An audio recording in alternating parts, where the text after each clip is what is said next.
What is up, guys? I'm Stu with the Gym Real Estate Company. We help gym owners lease and buy buildings at no cost to you.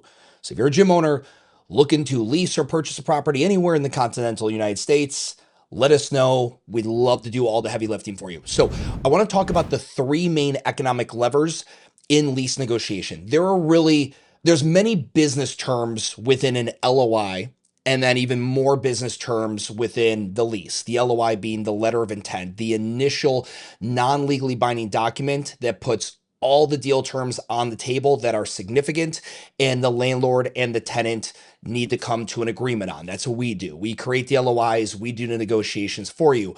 And these are the three that are the most important in terms of the economics of this site. Remember, you will be charged a price per square foot.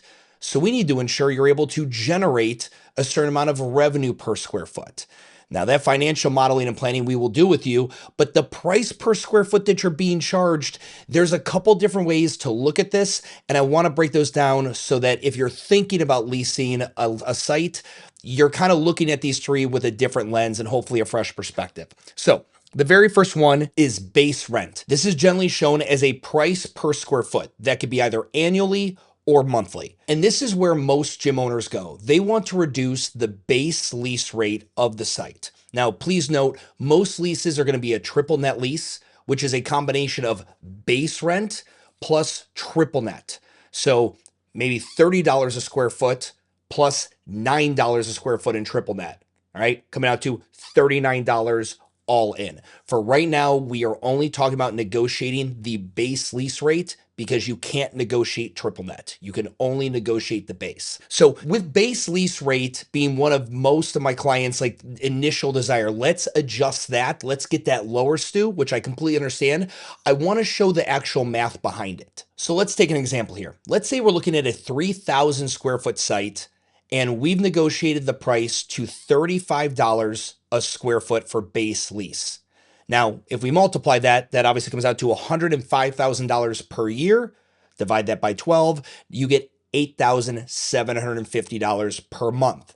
Now, we can continue to hammer the base price and drop that down. Let's say we're even pretty successful and we get it down by $5. So we are now looking at $30 a square foot. Here's how that would look. So great, we got it down to $30 a square foot. And when you look at it, that's $90,000 a year or $7,500 a month. But between this and that, that's only a savings of $1,250 per month, which isn't nothing. But when you think about this in the economics of a gym, if you're selling a $200 a month membership, that's about 6 memberships. So when you think of like the real power of moving that, it doesn't really move the needle, especially if we already have pretty strong profit margins in the location and if we have considerable construction costs staring us in the face. The other thing to think about is, when is the money in the gym really needed? Like in the beginning, if you have no members, you haven't done a pre-sale yet, that $1,250 probably sounds pretty good. Well, wouldn't it be better maybe to look for initially free rent during the growing pains in the early days when the money is the tightest? Because later on, the second year into it, the third year into it, you're humming. You've got people in the building. So here's my other two suggestions when we want to really go ahead and evaluate what would be the most effective economic lever to look at other than just negotiating the base rent down. The second lever we can pull on is my personal favorite, which is rent abatement. Rent abatement is essentially either completely free base rent or partial base rent during a certain period of time after you've been open for business. If you are self-negotiating your lease or doing this on your own, or you have a local broker, do not, under any circumstances, allow them to negotiate your rent abatement as part of your construction timeline. Rent abatement is for once construction is done and the business is open. Anyone else trying to do a deal with you and they are counting the construction periods and you getting your permits as free rent, tell them to politely eat a dick, fire your broker, and then hire me. The rent abatement needs to happen once you are open for business. This is ramp up time to get the gym going. In a service-based business like the gym, which is subscription-based and not a product-based business, like as if we were selling food like a restaurant or candles or widgets, we need that ramp-up time to build up our recurring revenue. So with this in mind, I like rent abatement. So maybe it looks like this. Let's say we're able to successfully negotiate the first 3 months at full rent abatement. So you pay no base rent during that period. And then months 4 through 6, you're only paying 50% of your base rent. Let's look how that would work out mathematically if, let's say, we didn't touch the price per square foot on the previous example. We accepted the $35 per square foot. So for months 1 through 3, we'd be saving $26,250. Because remember, if you remember what our base rent was, our base rent at 35 bucks a square foot was $87.50. And for the last 3 months, months 4 through 6, you're getting half off. That saves you about $13,125.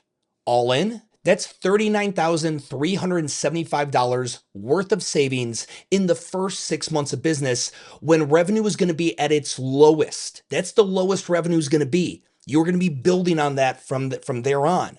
This is why I really like rent abatement a lot more, because I think it gives you money when you need it the most versus nickel and diming for an additional, in the first scenario with the base rent, we get an extra, if we had done that $1,250 per month, if we did that over 12 months, over a year, right? We got that reduction down. That's only $15,000 saved in a year. Now, if you do it over the entire course of the lease, it's going to be a nice chunk of money.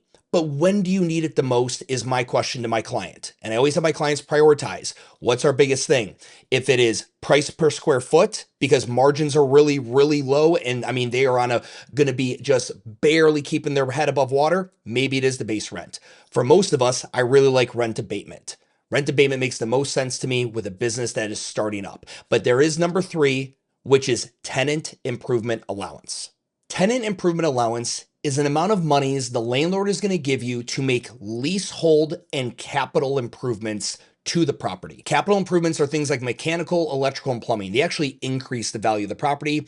And leasehold improvements are general improvements that would benefit any tenant there. Now, every tenant needs leasehold improvements, but then generally they have a lot of tenant specific improvements based on what you specifically need. If you're a gym and you need an ADA water fountain, if you need a locker room, those are tenant specific, and your TIA dollars will typically not go towards those. Sometimes they might, but most likely they're not going to go to those things. So you can't use them to pay for your flooring, your equipment, your signage, just mainly either capital improvements or leasehold. So let's say you get your GC to come in and he gives a ROM. A ROM stands for rough order of magnitude. It's a rough quote on what they believe the construction is going to be. We get a ROM before we have an architect come in and do a full set of CDs, which are construction drawings, which would then allow the landlord or the GC to give a very, very tight quote. But we're going to start off with just an initial rough order of magnitude. And that GC looks around and he says, I think it's going to cost, based on what you want in your building here, Stu, it's going to be $160,000 worth of work. We go ahead and negotiate with the landlord, and the landlord is going to provide $80,000 of tenant improvement allowance